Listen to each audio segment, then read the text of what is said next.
Ate Guy, araw-araw umiiyak. Ang sabi, hindi na raw ako aabot ng 2026.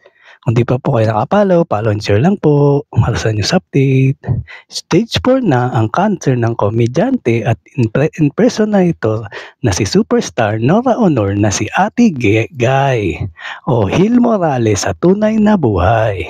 Ayon sa pahayag ng kaibigan ni Ate Guy na si Alan Kay, ang tawag sa cancer ng komedyante ay pallid tumor mucoepidermoid cancer versus squamous cell carcinoma.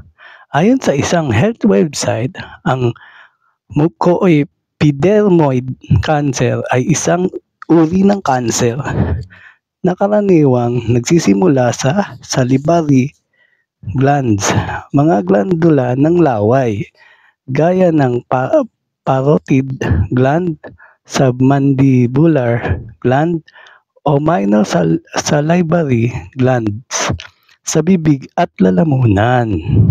Sa Facebook post naman ng kapuso mo Jessica Soho, nabanggit daw ni Ate Guy na nagsimula lamang ang lahat nang mapansin niya na parang siyang may beke.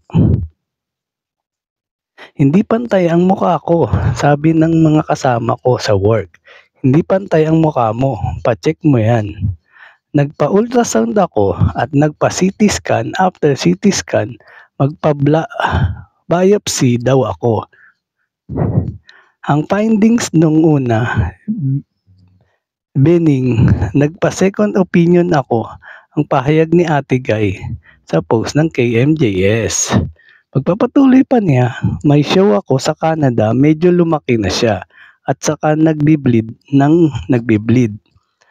Mahirap ngayon ang lagay ko, may cancer ako, it's stage 4 daw. Magtatagal ba ang buhay ko? Ang sabi niya, hindi na daw ako aabuti ng 2026.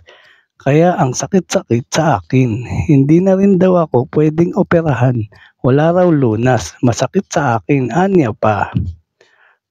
Pag-amin pa ng komedyante, halos araw-araw umiiyak ako, hindi naman ako nagkulang kay Lord. Although, lagi kong sinasabi na walang himala, kailangan ko po ng dasal, kailangan ko po ng lakas at sana po makayanan ko ang araw-araw kong buhay sa ngayon.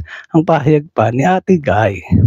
Nauna na naming naibalita rito sa bandera ang naging pahayag ni Alan Kay tungkol sa kondisyon ni Ate Guy sa pamamagitan ng video. Noon pa man ginusto ko ng magpa-benefit show.